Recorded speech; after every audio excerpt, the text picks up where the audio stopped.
കോഴിക്കോടാണ് SFIയുടെ മാർച്ച്. ആദായ നികുതി ഓഫീസിലേക്കാണ് മാർച്ച്.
കേരളത്തിലെ ഉന്നത വിദ്യാഭ്യാസ മേഖലയെ കാവ്യവൽക്കരിക്കാനുള്ള ഗവർണറുടെ നടപടിയിൽ വലിയ തരത്തിലുള്ള പ്രതിഷേധമാണ് സംസ്ഥാനമൊട്ടാകെ നടക്കുന്നത്. തലസ്ഥാനത്ത് വലിയ തരത്തിലുള്ള പ്രതിഷേധം. അതിനു പിന്നാലെ ഇപ്പോൾ കോഴിക്കോടും SFI പ്രവർത്തകരുടെ പ്രതിഷേധമാണ്. ആദായ നികുതി വകുപ്പ് ഓഫീസിലേക്കാണ് SFI പ്രവർത്തകർ പ്രതിഷേധവുമായി എത്തിയത്.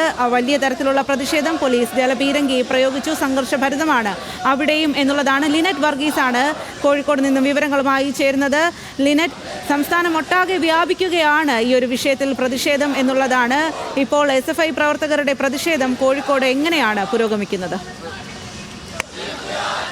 വളരെ വലിയ രീതിയിലുള്ള പ്രതിഷേധമാണ് ഇപ്പോൾ നമ്മൾ കേരളം ഒട്ടാകെ കണ്ടുകൊണ്ടിരിക്കുന്നത്. പ്രത്യേകിച്ച് SFIയുടെ നേതൃത്വത്തിലുള്ള ഇന്ന് ഈ ഒരു വിദ്യാഭ്യാസ ബന്ദ് കൂടിയാണ്. അതിപ്പോൾ പഠിപ്പും മുടക്കിയുള്ള സമരം കൂടിയാണ് SFIയുടെ നേതൃത്വത്തിൽ നടക്കുന്നത്. ഇപ്പോൾ കോഴിക്കോട് ആദായ നികുതി ഓഫീസിന് മുമ്പിലാണ് SFIയുടെ മാർച്ച് നടത്തുന്നത്. ഇവർ പ്രകടനവുമായി എത്തി ഈ ആദായ വകുപ്പ് ഓഫീസിന് മുൻപിൽ വരികയായിരുന്നു. അതേ തുടർന്ന് പോലീസ് അവരോട് പിന്മാറണമെന്ന് ആവശ്യപ്പെടുകയും ശേഷം ഈ ബാരിക്കേഡുകൾ മറിച്ചിടാൻ പ്രവർത്തകരുടെ ഭാഗത്തു നിന്ന് ശ്രമം ഉണ്ടാകുന്നതാണ് നമ്മൾ കണ്ടത്. അതേ തുടർന്ന് പോലീസിനോട് ഇവിടെ നിന്ന് മാറണമെന്ന് ആവശ്യപ്പെടുകയും അവർക്ക് അങ്ങോട്ട് പോകണമെന്ന ആവശ്യം ഉന്നയിച്ചുകൊണ്ടാണ് ഇവരുടെ പ്രതിഷേധം നടത്തിക്കൊണ്ടിരിക്കുന്നത്. പ്രത്യേകിച്ച് നമ്മൾ കഴിഞ്ഞ ദിവസങ്ങളിലൊക്കെ കണ്ടതാണ് കേരളത്തിലെ എല്ലാ യൂണിവേഴ്സിറ്റികളിലും ഉന്നത വിദ്യാഭ്യാസ മേഖലയെ കാവ്യവൽക്കരിക്കാനുള്ള ഗവൺമെന്റ് നടപടിക്കെതിരെ വലിയ രീതിയിലുള്ള പ്രതിഷേധമാണ് SFIയുടെ ഭാഗത്തു നിന്നൊക്കെ തന്നെ ഉണ്ടായിരിക്കുന്നത്. ഇതേ തുടർന്ന് 30ഓളം വരുന്ന SFI പ്രവർത്തകരെ പോലീസ് അറസ്റ്റ് ചെയ്തിരുന്നു. ജാമ്യമില്ലാ വകുപ്പ് പ്രകാരം 30ഓളം SFI പ്രവർത്തകരെയാണ് അറസ്റ്റ് ചെയ്തിരുന്നത്. അതായത് എടുത്തു പറയേണ്ടത് SFIയുടെ സംസ്ഥാന ജനറൽ സെക്രട്ടറി അടക്കമുള്ളവരെയാണ് ഇത്തരത്തിൽ അറസ്റ്റ് ചെയ്ത് വെച്ചിരിക്കുന്നത്. അതേ തുടർന്നാണ് വിദ്യാഭ്യാസ ബന്ദിന് SFI ആഹ്വാനം ചെയ്തിരിക്കുന്നത്. ഇതേ തുടർന്നാണ് ഇപ്പോൾ ഈ കോഴിക്കോട് ആദായ നികുതി ഓഫീസിന് മുമ്പിലേക്ക് SFIയുടെ മാർച്ച് എത്തിയിരിക്കുന്നത്. വലിയ രീതിയിലുള്ള പ്രതിഷേധമാണ് ഇത്തരത്തിൽ കേരളത്തിൽ ഉടനീളം നടന്നുകൊണ്ടിരിക്കുന്നത്. പ്രത്യേകിച്ച് യൂണിവേഴ്സിറ്റികളിലൊക്കെ തന്നെ ഇത്തരത്തിൽ വലിയ രീതിയിലുള്ള പ്രതിഷേധമാണ് SFIയുടെ ഭാഗത്തു നിന്ന് നടന്നുകൊണ്ടിരിക്കുന്നത്. പ്രവർത്തകരൊക്കെ ഇവിടെ ബാരിക്കേഡുകൾ മറിച്ചിടാനുള്ള ശ്രമം നടത്തിയിരുന്നു.